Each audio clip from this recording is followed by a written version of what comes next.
we've got trigger happy over here. Look at.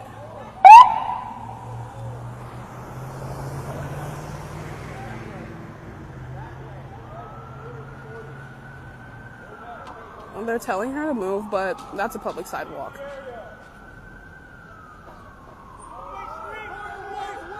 They're telling her to move. Watch, if they shoot her.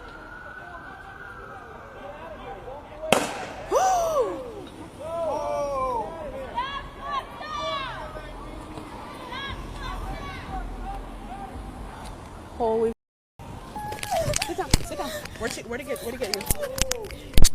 Really? She's not doing anything. Come on. We're moving. Ooh, you got it. Hang on. I just need to get out of their sight. Here. I got some supplies in my bag. Sit down. They shot her. Yeah. Point blank. I literally just got it on video. They're gonna shoot. We're moving! We're moving! Stop! She's injured! Come on, we gotta get across the street.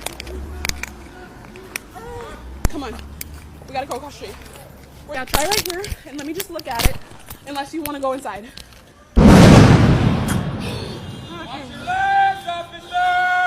Holy you guys.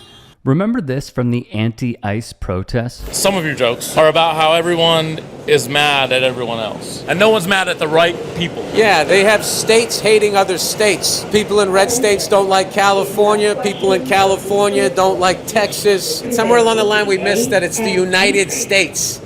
And that we're all on the same team. And these psychos at the top, they just get everybody all stirred up. This guy's causing riots in American cities. And, you know, there's people trying to get to their apartments and they're getting shot with rubber bullets. Because Bill Burr definitely does. Donald Trump's modern-day Gestapo is scooping folks up off the streets. They're in unmarked vans, wearing masks, being shipped off to foreign torture dungeons. No chance to mount a defense, not even a chance to kiss a loved one goodbye. Just grabbed up by masked agents, shoved into those vans, and disappeared. This is what the crumbling of rule of law looks like in real time. And it's exactly what the founders of this nation feared. A tyrant abusing power to persecute scapegoats and enemies. Ainsley, the Gestapo, 1933. Okay. Here we go again. The secret police of the Nazis. The secret police of the Nazis. Push that ideology, including the Holocaust. But that's how he compares to our American law enforcement. Here we go again, Harris. Yeah. Nazi, fascist, racist, Stalin, Mussolini. The list goes on and on. Hitler. This is what he did when he was running for vice president. This is what both of them did, Kamala and Walz. So he's going back to this, meaning he has learned nothing, right? I pay someone to give the Democrats one more historical reference to go on. It's just Nazis every single day. It's exhausting. With mainstream news corporations, the comedian has a bone to pick. And we are so divided because of CNN and Fox News that as long as the bullets are going at the countrymen that are wearing the wrong tie, you somehow don't view them as on your team anymore. And it's a really dangerous time. I have faith, though, that through things like this and social media, you know, because you've seen it's brought down regimes around, you know, the world, that we can get on the same page. Another variable of society that grinds Bill Burr's gears. How many supporters of Republican President Donald John Trump went to social media platforms like TikTok, Twitter, Instagram, Snapchat, Facebook, etc., post-election, saying they regretted their vote?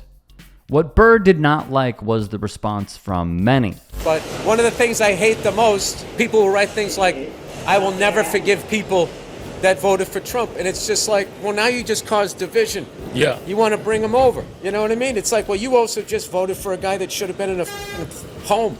You know, he's on his back porch talking to himself. I saw a great tweet the other day that said, I wish Joe Biden was alive to see this. I saw a funny t-shirt. This guy walked around and said, is he dead yet? Building coalitions certainly requires this, Depending where you look on the internet, from news articles to videos to even the dreaded comments section, many are split on how to embrace the pro-fascists who may, and I emphasize may, be defecting and seeing the light, or just trying to save face and remain in the good graces to be portrayed as one of the good ones. But what set it all off? What's your take? When they get rid of all the illegals in this country, white billionaires will then magically become generous and start paying people a living wage because they inadvertently got rid of their excuse as to why they're not paying people. 100% disagree. Okay. Why would they all of a sudden start paying? Because it's the illegal aliens' fault. That's why. I have something to say, by the way, on a lot of this, of course, but on that final take, it's this. I agree with Kareem that that is not true. Because the oligarchs don't really care about paying us a living wage. If they could convince Congress to put it down even lower, they would. It's not, don't get me wrong, it is littered with racism and xenophobia and bigotry. Do not get me wrong. They want to discriminate as much as possible. But it's also about them hoarding the wealth as much as physically possible. So we stay lower down and they stay higher up. And that is why someone like Zoran Mamdani's campaign is a real threat to them. Because how they view it is, if New York City falls, then a lot of other cities will fall. When in reality, what it's about is the power being given back to the people. And taxing those who don't need to be worth $595 billion, or potentially and probably becoming the first trillionaire. You don't need that money. You know what would be cool? Not stealing those wages from your workers. You know what would be cool? Fixing the potholes on my street. You know what would be really cool? Not setting up migrant detention camps.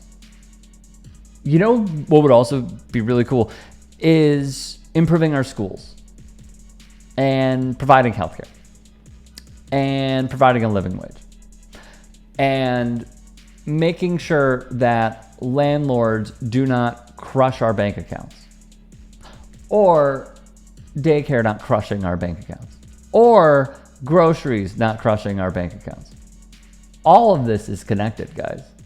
It is all political. So I don't agree with Bill Burr on that, but I do tend to agree that, you know, his philosophy of we're all on the same team, I actually somewhat agree with that. I do agree that we are the United States, obviously.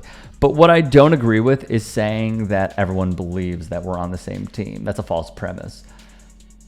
Because the only way for us to feel that way was for the United States to try and have a coming down to earth moment with the remnant effects of slavery. Because the South, not every single state, not every single person, but a lot of them still believe in it, unfortunately. And they still adopt the Southern strategy into their politics. So until we deal with that, we'll still be the divided states.